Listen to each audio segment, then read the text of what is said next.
Bueno, espero que este video sea un poco menos informal que el anterior. La formalidad no es mi fuerte.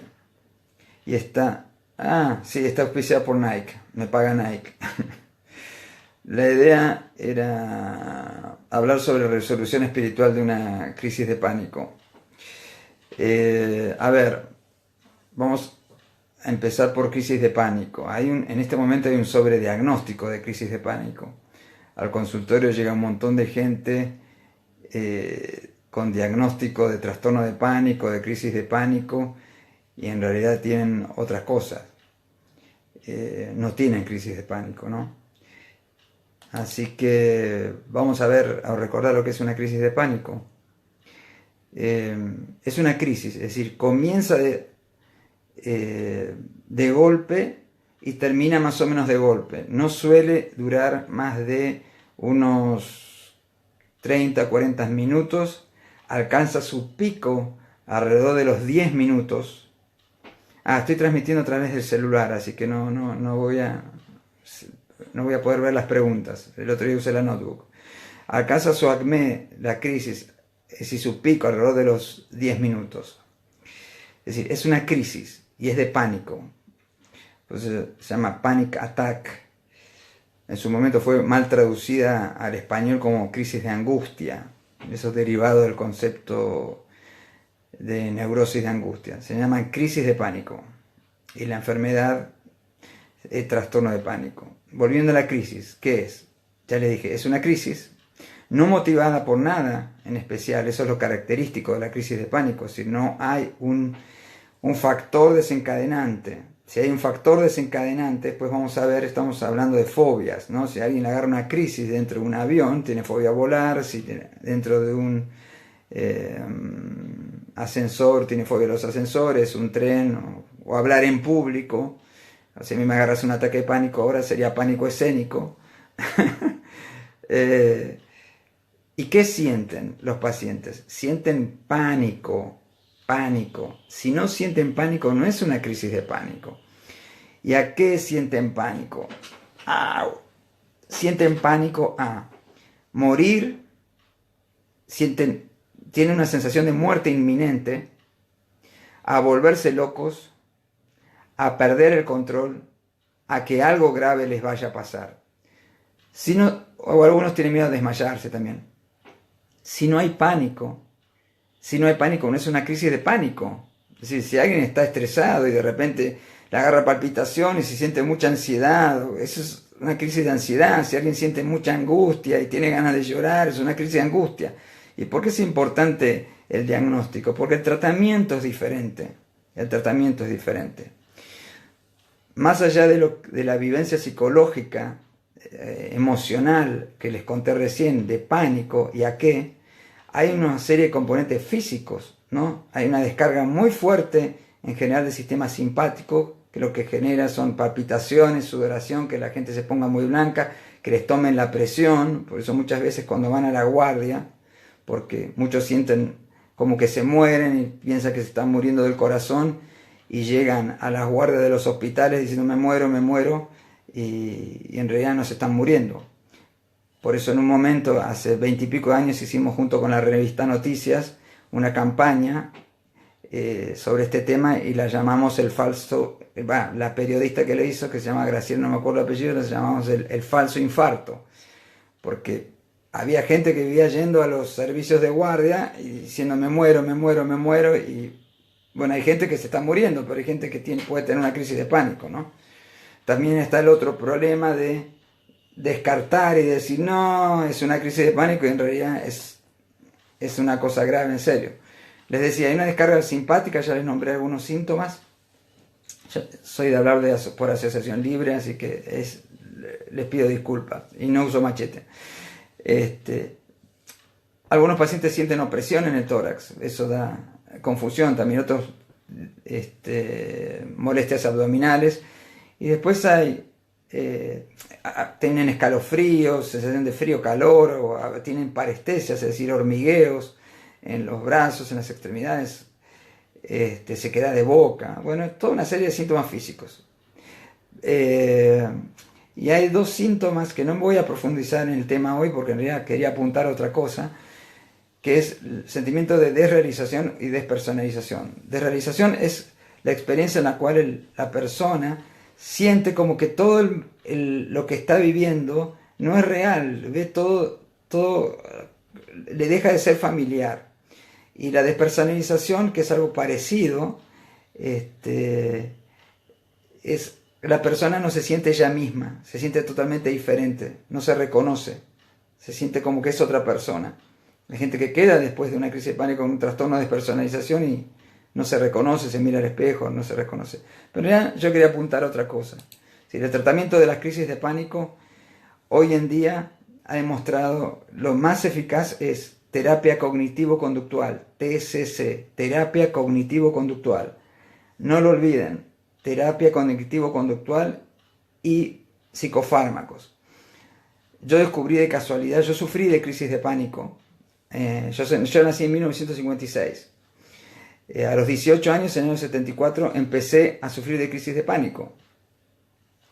Fui un visionario, un adelantado, así como puse en el video anterior, tuve una experiencia cercana a la muerte a los 12 años, en el año 60 y pico, cuando no estaban descriptos, empecé a sufrir crisis de pánico cuando no estaban descriptas. Es decir, la pasé terrible, no había ningún diagnóstico ni ningún tratamiento. Se describieron recién en el año 1980 y pico. Les estaba diciendo que el tratamiento era terapia cognitivo-conductual con psicofármacos. Yo sufría de crisis de pánico, la hago cortita esta historia, y hacía psicoanálisis. Ahora se van a enojar los psicoanalistas, a mí el psicoanálisis no me ayudó, al revés, les diría que no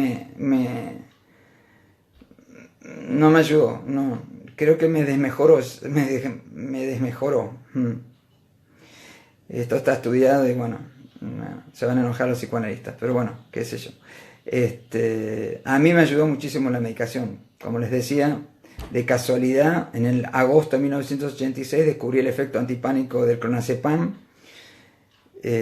Por eso el primer país donde se usó clonazepam fue Argentina, porque lo descubrió un argento, el suscripto, y me cambió la vida el clonazepam. El problema es que lo que sucede con clonazepam y alprazolam, que son los dos antipánicos benzodiazepínicos que más se usan, es que no se pueden usar crónicamente porque generan acostumbramiento. Es decir, el cerebro genera tolerancia y pierde efecto. Se pierde el efecto. Entonces hay que agregarles unas sustancias que se llaman IRS, que son inhibidores de la recaptación de serotonina, que hay varios, se los nombro. Siempre me desvío del tema, iba a hablar de resolución espiritual de una crisis de pánico y termino hablando de cosas parecidas. Los IRS que están en el mercado son fluoxetina, sertralina, paroxetina, citalopram, escitalopram y fluvoxamina. En general a un paciente se les suele combinar, yo soy psicofarmacólogo, y se les suele combinar un IRS con un antipánico benzodiazepínico, por ejemplo, escitalopram, quizás lo conozcan como Lexapro, Meridian o Lextor. Hoy tengo un día patético.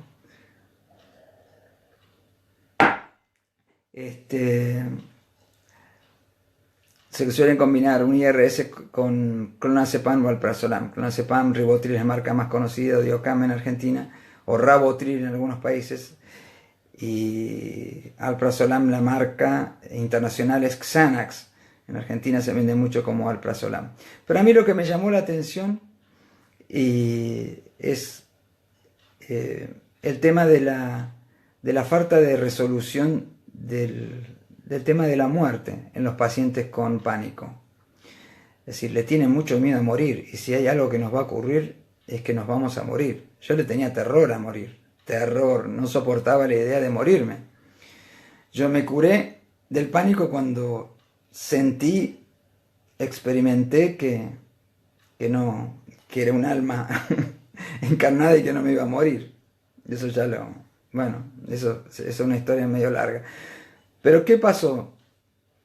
En el año 1896 había un maestro hindú que se llamó Bhagavan Ramana Maharshi, o Maharishi, que significa gran sabio.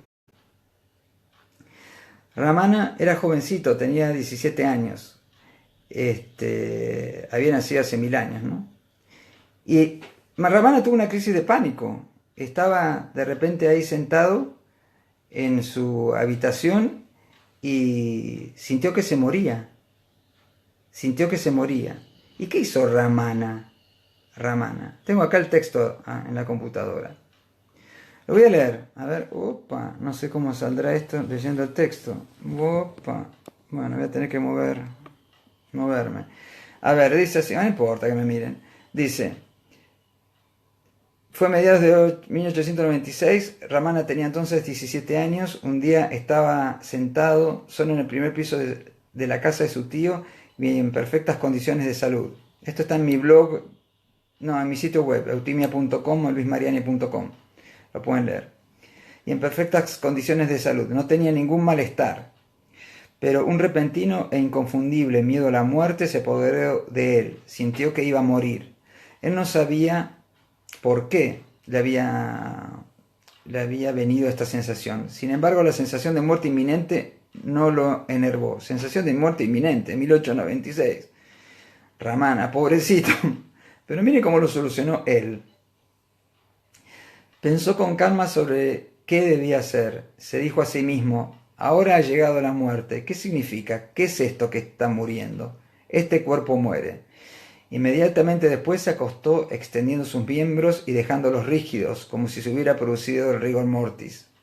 Contuvo la respiración y mantuvo sus labios fuertemente cerrados, de modo que, bajo todas las apariencias exteriores, su cuerpo pareciera, dice, un cadáver.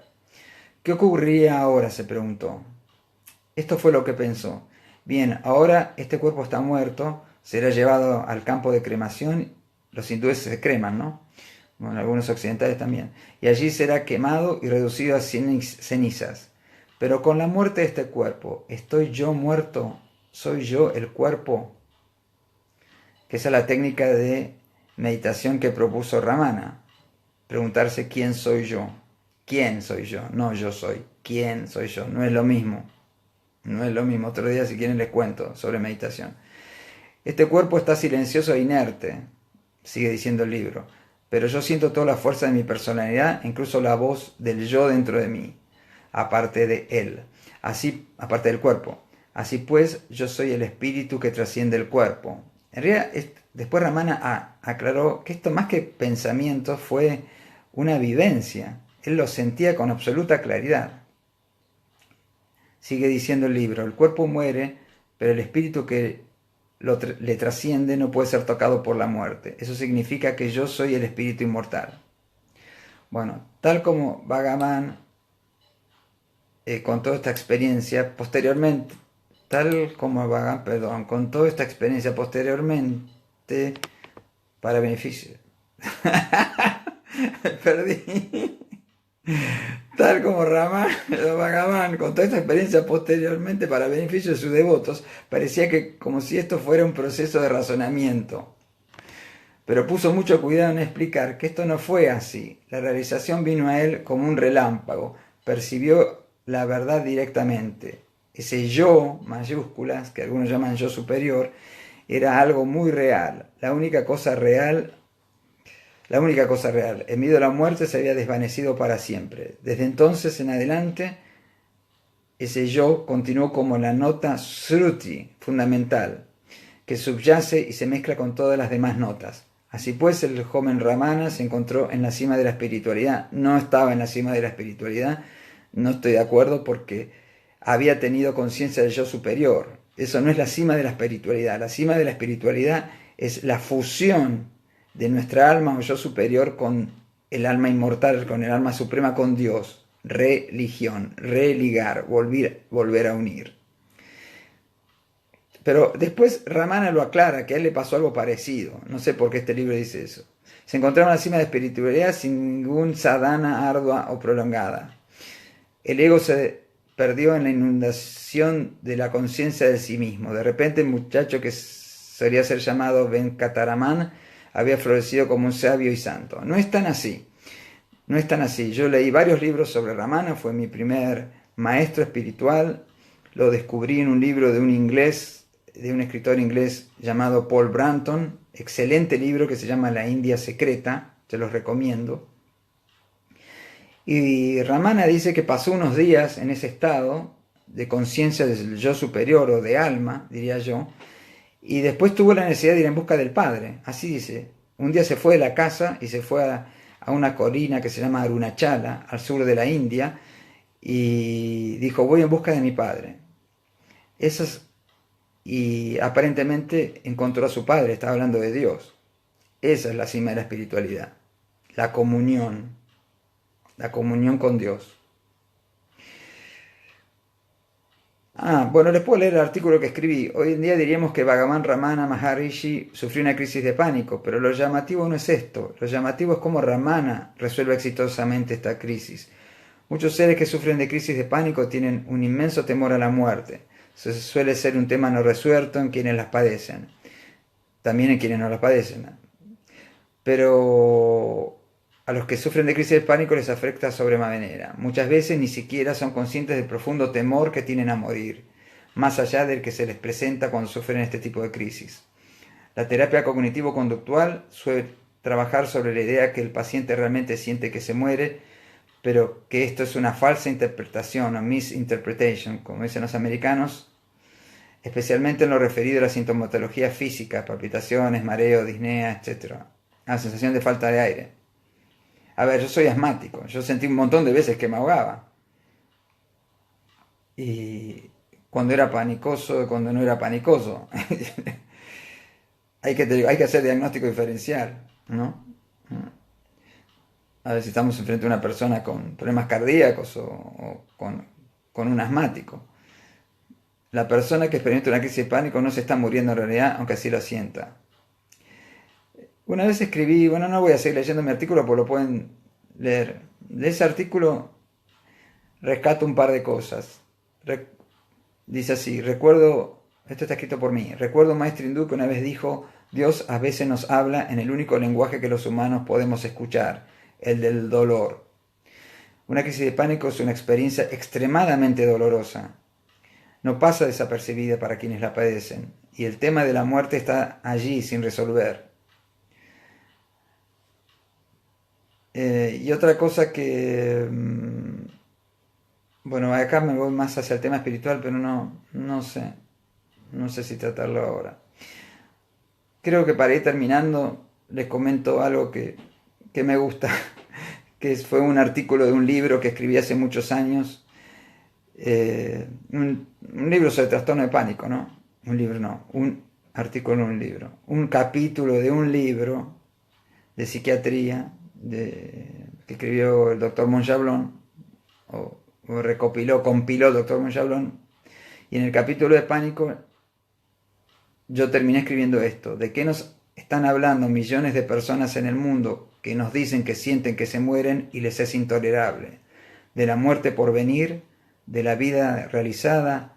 ¿Por qué no pueden, aunque sean fantasías, morir en paz? ¿Por qué no pueden, aunque sean fantasías, morir en paz? Cuac.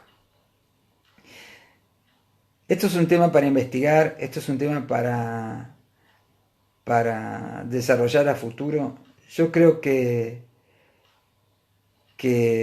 la espiritualidad tiene mucho que ver, mucho que hacer, mucho que aportar a la psiquiatría y a la psicología. Cuando hablo de espiritualidad no hablo de religiosidad, son dos cosas diferentes. Uno puede recorrer un camino espiritual sin ser religioso.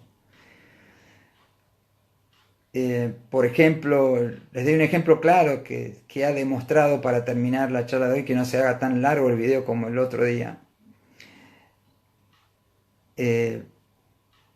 Alcohólicos Anónimos y Narcóticos Anónimos se rigen por un libro azul que se llama Los 12 Pasos, o el libro azul, y ahí describe 12 pasos. Esos 12 pasos son 12 pasos espirituales, son 12 pasos absolutamente espirituales. lo primero que se empieza reconociendo es que el adicto es impotente frente a su problema con las drogas, con el alcohol en este caso, o con las drogas que lo usan Narcóticos Anónimos, y reconoce la existencia de un poder superior, y que debe agarrarse de ese poder superior, suplicarle a ese poder superior que le ayude. A veces, cuando yo atiendo pacientes con adicciones que han estado en NA o en Alcohólicos Anónimos, no tienen claro que Bill, en 1930 y pico, el que escribió los 12 pasos, había tenido una experiencia mística muy fuerte. Bill era un alcohólico grave y se estaba por morir. El hombre estaba re mal y aparentemente, cuando digo porque me duele la espalda, la columna, tuvo una experiencia mística muy fuerte y le fue revelado o él se dio cuenta que la única salida al alcoholismo era espiritual y la consiguió. Yo estudié medicina en la década del 70 y me acuerdo que mis profesores se reían de Alcohólicos Anónimos, de AA, y la verdad se equivocaron. AA, Alcohólicos Anónimos, y NA, Narcóticos Anónimos, son las dos instituciones que más adictos y alcohólicos ha recuperado en el planeta Tierra. Así que la espiritualidad tiene mucho que aportar a la salud mental. Pero ese es un tema que voy a tratar en otro momento. Me viene a la mente la frase de Gustavo Cerati, gracias totales. Quien llegó hasta el final, cariños, besos y abrazos. Chau. No me pongan, les pido por favor porque me genera impotencia. Una vez que termine este video, si ustedes me escriben, hola, ¿me puede decir tal cosa? Es fácil, va a decir transmitió, ya está, es un video que queda en YouTube, en Facebook. Yo no puedo contestar, ya está. A partir de este momento que apriete el botón no puedo contestar más nada. Querido primo Jorgito Somariva.